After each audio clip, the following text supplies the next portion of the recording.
Assalamualaikum warahmatullahi wabarakatuh. Alhamdulillahirabbil alamin wal aqibatu lil muttaqin wala udwana illa 'alal zalimin. Wassalatu wassalamu ala asyrafil anbiya'i wal mursalin sayyidina wa maulana Muhammadin wa ala alihi wa sahbihi ajmain, amma ba'du. Pemirsa channel TV MUI Jakarta Selatan yang dimuliakan Allah,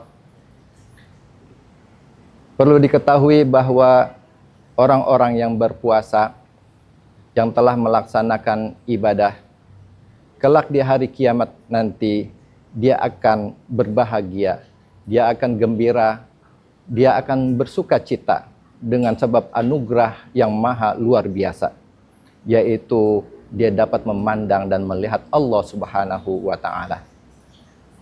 Sebagaimana Allah berfirman, wujuhu yawma idin nadhirah ila rabbiha nadhirah. Wajah-wajah mereka pada saat itu berseri-seri dan kepada Tuhannya mereka memandang. Ma'asyiral muslimin akramakumullah. Tidak hanya berpuasa, orang di bulan Ramadan bisa dengan mudah dan gampang, ringan untuk membaca Al-Quran, untuk melaksanakan sholat tarawih, untuk berinfak dan bersodakoh. Semua ini, ibadah dan perilaku ini termaktub, terangkum dalam satu ayat, yaitu di surah Fatir ayat 29, bahwa Allah Subhanahu wa Ta'ala berfirman, innalladzina yatluna kitaballahi wa aqamus salata wa anfaqu mimma razaqnahum sirran wa alaniyah yarjuna tijaratan lan tabur.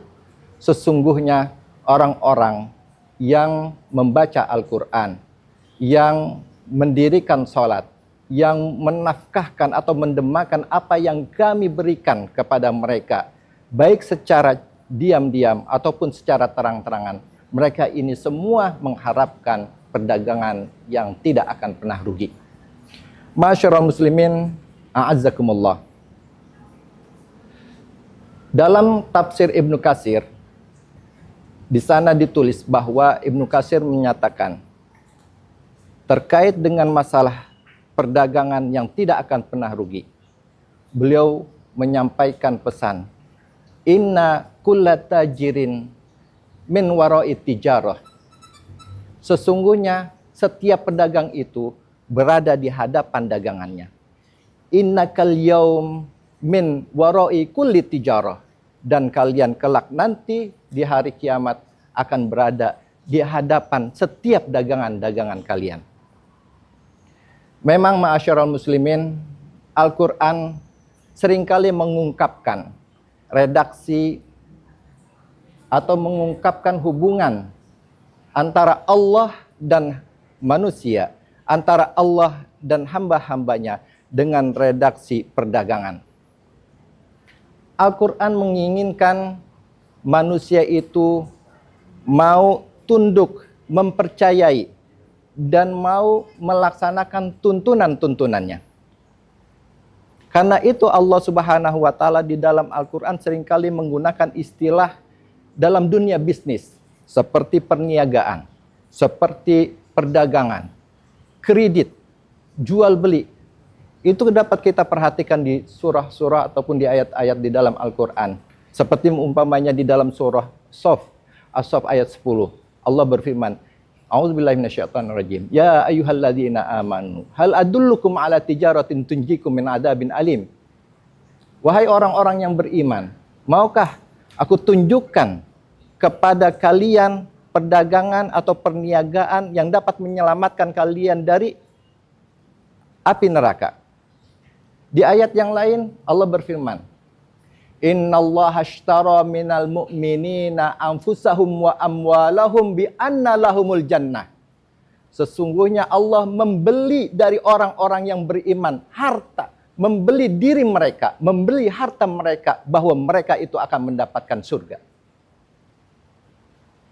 Di ayat yang lain ada redaksi, man dzalladzi yuqridullaha qardan hasanah ayudha'ifahu lahu walahu ajrun karim.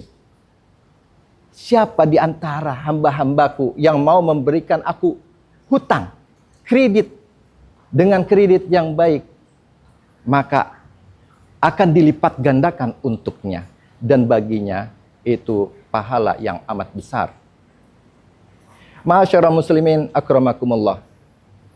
Itu tadi hubungan antara Allah dan hambanya yang diredaksikan dengan transaksi. Di dalam hadis Nabi ada juga istilah bangkrut. Pernah Nabi kita Muhammad SAW diriwayatkan oleh Abu Hurairah, terdapat di Sahih Muslim. Nabi bertanya kepada para sahabat, "Atadruna manil muflis?" Tahukah kamu apa yang dimaksud dengan orang yang bangkrut? Para sahabat berkata, qalu al-muflisu fina ma la dirhama lahu wala mata'. Al-muflis, orang yang bangkrut, kata para sahabat, menurut pandangan kami adalah orang yang tidak mempunyai uang, tidak mempunyai harta. Qala, Nabi menjawab, innal muflisa min ummati yati yaumal qiyamati bisolatin wa siyamin wa zakatin wa qad syatama hada wa qadhafa hada. Sesungguhnya orang yang bangkrut di umatku, di kalangan umatku adalah orang yang dia datang pada hari kiamat membawa pahala sholat, pahala puasa, pahala zakat, tetapi juga dia membawa dosa, bahwa dia sungguh telah mencela ini, menuduh ini, wa qadhafa hadza wa akala ma hadza wa safaka dama hadza wa daraba hadza. Dia telah melakukan aniaya, dia telah memakan harta orang ini, dia telah memukul orang ini, dia telah membunuhnya.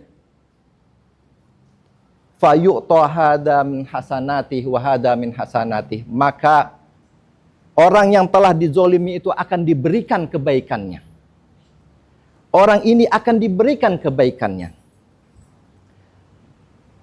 Fa in faniyat min hasanatih, fa in faniyat hasanatuh qabla ayyuqda ma alaih ukhidha min khotoyahum. Kalau kebaikan-kebaikan atau kalau pahala kebaikannya itu sudah habis, maka Allah akan ambil dosa, kesalahan-kesalahan orang yang dizolimi itu, lalu ditimpa kepada mereka. Tsumma turiha finnar, kemudian dia dilemparkan ke dalam api neraka. Ma'asyiral muslimin akramakumullah. Imam Nawawi dalam syarahnya Sahih Muslim menjelaskan bahwa yang dimaksud dengan orang yang bangkrut adalah bukan orang yang tidak punya harta dan juga bukan orang yang banyak hutangnya. Tetapi orang yang bangkrut dalam beribadah adalah orang yang menzolimi orang lain. Maka ma'asyiral muslimin, di momen, di hari, di bulan yang baik ini, di bulan yang penuh keberkahan, di bulan Ramadan, maka seyogyanya kita justru mengharapkan ibadah-ibadah kita itu bisa diterima dan dilipat gandakan oleh Allah, tentunya dengan tidak menzolimi saudara kita. Tentunya kita memberikan hak-hak mereka dengan sempurna, dan kita berharap semoga Allah melipat gandakan pahala kita dan Allah wafatkan kita dalam husnul khotimah, sehingga kita dapat melihatnya di surga kelak. Kita menjadi orang yang sukses, yang beruntung, yang tidak sama sekali bangkrut. Dan Allah Subhanahu wa taala semoga memanjangkan umur kita, memanfaatkan sisa umur kita dengan sebaik-baiknya. Ini saja yang dapat saya sampaikan, kurang lebihnya mohon maaf. Assalamualaikum warahmatullahi wabarakatuh.